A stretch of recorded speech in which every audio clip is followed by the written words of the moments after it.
Stock पर नजर डालेंगे जहां पर एक्शन है वो है डिक्सन टेक्नोलॉजीज। 6% की तेजी के साथ कारोबार और कंपनी की एक सब्सिडरी ने डील साइन की है गूगल पिक्सेल के स्मार्टफोन्स। अब डिक्सन टेक्नोलॉजी की सब्सिडरी बनाएगी तो एक बड़ी न्यूज़ फ्लो है जिसके चलते कुछ ब्रोकरेज रिपोर्ट्स भी आई है। नोमुरा ने खरीदारी की राय रखी है और टारगेट प्राइस 18,650 रुपये प्रति शेयर का दिया है।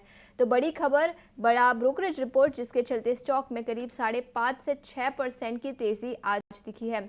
इस पर एक टेक्निकल नजरिया भी ले लेते हैं। अजित, आपसे पूछना चाहूंगी, 6% की तेजी के बाद डिक्सन टेक्नोलॉजीज इस स्टॉक पर क्या राय होगी? हम अगर उसका चार्ट देखेंगे डेली पे, तो 25-10 को एक हाई बना था। उसके बाद एक वीसीपी काइंड ऑफ फॉर्मेशन हुआ है जो वॉलेटिलिटी कॉन्ट्रैक्शन पैटर्न बोलते हैं, उसका आज ब्रेकआउट आया है। तो ये ब्रेकआउट बहुत बढ़िया है, खाली इतना है कि 16,200 के ऊपर सस्टेन करे और आने वाले कुछ दिनों में ये 16,200 के नीचे ना जाए। तो इसमें हमको और भी अपसाइड टारगेट करीब करीब 10 से 11% देखने को मिल सकता है। चार्ट वीकली टाइम फ्रेम पे, मंथली टाइम फ्रेम पे और डेली टाइम फ्रेम में बहुत अच्छा है। कंसोलिडेशन के बाद वॉल्यूम के साथ ये बढ़ता हुआ दिखाई दे रहा है। तो जब तक 16,200 के नीचे नहीं जाता है तो कोई दिक्कत नहीं है स्टॉक में, और इसमें बने रह सकते ठीक है, तो बने रहने की सलाह डिक्सन टेक्नोलॉजी। इस पर ब्रोकरेज का नजरिया काफी पॉजिटिव। इस बीच मिड कैप सेगमेंट से एक स्टॉक पर नजर डालेंगे, टोरेंट पावर।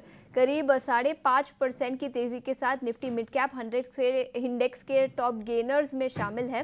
राजेश, क्या राय होगी टोरेंट पावर पर? 1590 के आसपास स्टॉक अभी कारोबार कर रहा है। देखिए, जुलाई मंथ में भी अराउंड इसी लेवल्स के आसपास ट्रेड कर रहा था स्टॉक। एंड फिर वहां से काफ़ी अच्छी रैली हमें देखने को मिल रही है। आज भी अगर देखें तो वहीं पे कहीं ना कहीं बेस बन के रिवर्स हो रहा है। यहाँ पे अगर आप देखें तो 200 डे मूविंग एवरेज भी है। तो रिवर्सल फॉर्मेशंस दिखाई दे रहे हैं। यहाँ से जो है एक फर्दर बाउंस एक्सपेक्ट कर सकते हैं टूवर्ड्स जो इसका 89 ईएमए है, जो लगभग 1760 1780 के आसपास है। तो इस रेंज में बाउंस कर सकता है। नीचे में अगर कोई भी बाय कर रहा है तो स्टॉप लॉस जो होगा वो होगा 1500 का। बिल्कुल, तो यहाँ पे टोरेंट पावर पे अहम लेवल्स आपको दे दिए गए हैं। अजीत जी, आपके पास आना चाहूँगा। जरा एस्टर डीएम का चार्ट देखिए, यहाँ पे हम देख रहे हैं कि एस्टर डीएम और क्वालिटी केयर का मर्जर होगा, तो इसके चलते स्टॉक में काफ़ी फोकस नज़र आ रहा है। हालांकि आज थोड़ी बिकवाली होती हुई नज़र आ रही है। हम देख रहे हैं कि पिछले 3-4 सेशन से एक्चुअली एक खरीदारी का सिलसिला आया था। 4 सेशन में स्टॉक ने कुछ 12-13% दे दिया था, लेकिन अब यहाँ पे थोड़ा सा मुनाफा वसूली नज़र आ रहा है। दिन के ऊपरी स्तर से देखें तो वहाँ से स्टॉक करीबन 5% गिर चुका है। तो ये सवाल काफ़ी लोग का आ रहा है कि स्टॉक में अब क्या किया जाए? अगर यहाँ नहीं तो थोड़ी गिरावट के बाद कहाँ खरीदारी किया जाए? Yes sir. तो जैसे देखेंगे कि हमने लास्ट 3-4 दिनों में स्टॉक ने रैली किया है, तो रिस्क टू रिवॉर्ड जो होता है वो इन्वेस्टर या ट्रेडर दोनों के लिए यहाँ पे एक अच्छा बनता हुआ नहीं दिखाई दे रहा है। क्योंकि जो ब्रेकआउट लेवल था वो 460 के आसपास का था, और वहां पे ही हमें कंफर्मेशन आके फिर एंट्री ली जा सकती थी लोअर टाइम फ्रेम पे। मगर अभी स्टॉक जो है वो 496 पे चल रहा है।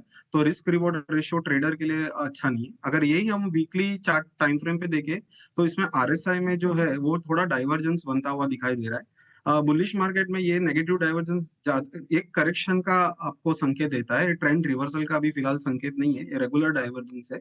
तो थोड़ा वेट करें, और वापस ये रिटेस्ट करता है अपने 460 लेवल पे, और वहां पे कोई बुलिश पैटर्न अगर बनेगा डेली टाइम फ्रेम पे, फिर हम 440 का जो है इंपॉर्टेंट सपोर्ट जोन है। अगर आप देखेंगे उसके पहले एक बेसिंग कैंडल फॉर्मेशन हुआ है, और वहां से एक इम्बैलेंस होके मार्केट ने चला है। तो वो एक इम्बैलेंस फिल करने आ सकता है। तो 440 नहीं तोड़ना चाहिए, और 455 टू 460 के आसपास का अट्रैक्टिव लेवल रहेगा। उस टाइम पे हम वापस चार्ट को एक बार देखना जरूरी है।